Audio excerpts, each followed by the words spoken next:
Hello friends, welcome back to my YouTube channel Ammu's vlog. ഞാൻ ഇന്ന് ഉണ്ടാക്കാൻ പോകുന്നത് പുതിന ചട്നിയാണ്. അതിനായി ആവശ്യത്തിനായി ഒരു കൈപ്പിടിക്ക് അളവ് പുതിന കഴുകി വൃത്തിയാക്കി വെള്ളമെല്ലാം ഊറ്റി റെഡിയാക്കി വെച്ചിട്ടുണ്ട്. ഇതിലേക്ക് ആവശ്യമായ ഇൻഗ്രീഡിയൻസ് എന്തൊക്കെയാണെന്ന് നോക്കാം. ആദ്യമായി കുറച്ച് പൊട്ടുകടല, കുറച്ചൊരു 2-3 അല്ലി വെളുത്തുള്ളി, അത് ഓപ്ഷനാണ്, നിങ്ങൾക്ക് വേണമെങ്കിൽ എടുക്കാം. ഒരു നെല്ലിക്ക വലുപ്പത്തിലുള്ള ഇതിലുള്ള പുളി, കുറച്ച് ഉഴുന്നുപരിപ്പ്, 2 പച്ചമുളക്, അത് എരിവിനനുസരിച്ച് നിങ്ങൾക്ക് കൂട്ടുകയോ കുറയ്ക്കുകയോ ചെയ്യാം. ഒരു ചെറിയൊരു കഷ്ണം ഇഞ്ചി, ആവശ്യത്തിന് ഉപ്പ്, ഒരു തേങ്ങ. ഇതൊക്കെയാണ് ഇതിന്റെ ഇൻഗ്രീഡിയൻസ്. ഇത് വെച്ച് നമുക്ക് ഒരു പുതിന ചട്നി ഉണ്ടാക്കാം. ആദ്യമായി ഗ്യാസ് ഓൺ ചെയ്ത് നമുക്ക് ഉഴുന്നുപരിപ്പ് ഇട്ട് കൊടുക്കാം.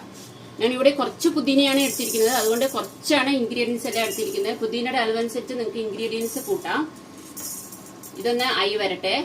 ഇതൊന്ന് ബ്രൗൺ കളറായിട്ട് മറ്റേ എല്ലാ സാധനങ്ങളെല്ലാം ആഡ് ചെയ്യാം. നമുക്ക് ഉഴുന്നുപരിപ്പ് എങ്ങനെ ഒരു ലൈറ്റ് ബ്രൗൺ കളറായി വന്നിട്ടുണ്ട്. നമുക്ക് മറ്റുള്ള ഇൻഗ്രീഡിയൻസ് എല്ലാം ചേർത്ത് കൊടുക്കാം. കുറച്ച് പൊട്ടുകടല, ഞാൻ കുറച്ച് പുതിനയുള്ളത് കൊണ്ടാണ് കുറച്ച് സാധനങ്ങൾ എടുത്തിരിക്കുന്നത്. കുറച്ച് പൊട്ടുകടല, ഒരു 2-3 അല്ലി വെളുത്തുള്ളി, 2 പച്ചമുളക്, ഒരു കഷ്ണം ഇഞ്ചി, പുളി, ഇതെല്ലാം കൂടി ചേർത്ത് വഴറ്റിയിട്ട് ജസ്റ്റ് ഒന്ന് വാട്ടിയിട്ട് നമുക്ക് പുതിന കഴുകി വെച്ച ക്ലീൻ ആക്കി വെച്ച പുതിന ഇട്ട് കൊടുക്കാം. പുതിന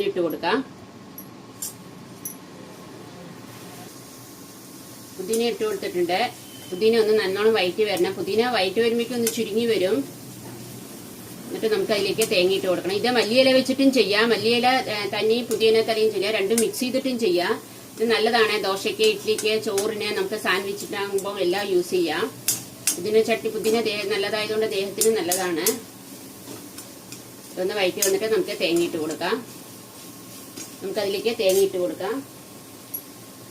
കുറച്ച് തേങ്ങ, 1 കപ്പ് തേങ്ങ ഇട്ട് കൊടുക്കാം. ആവശ്യത്തിന് ഉപ്പ് ഇട്ട് കൊടുക്കാം. ഇഞ്ചി വെളുത്തുള്ളി എല്ലാം ഇട്ടതുകൊണ്ട് ഡൈജഷനൊക്കെ നല്ലതാണ്.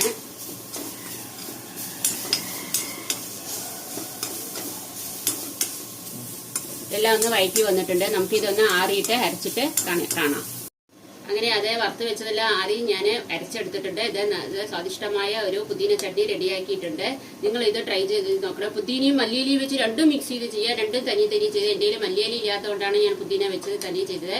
ഇത് ദോശയ്ക്ക്, ഇഡ്ലിക്ക്, ചോറിന്, നമുക്ക് സാൻഡ്വിച്ച് ഉണ്ടാക്കുമ്പോൾ എല്ലാം തേച്ച് കൊടുക്കാം. നല്ലതാണ്. ഇഞ്ചി വെളുത്തുള്ളി എല്ലാം ഇട്ടോടെ ദേഹത്തിനും ഒക്കെ നല്ലതാണ്. നിങ്ങളൊന്ന് ട്രൈ ചെയ്ത് നോക്കണം. എൻ്റെ ചാനൽ ഇഷ്ടപ്പെടുകയാണെങ്കിൽ എന്നെ ഒന്ന് സപ്പോർട്ട് ചെയ്യണം. എൻ്റെ ചാനൽ എന്നെ സബ്സ്ക്രൈബ് ചെയ്യണം, ലൈക്ക്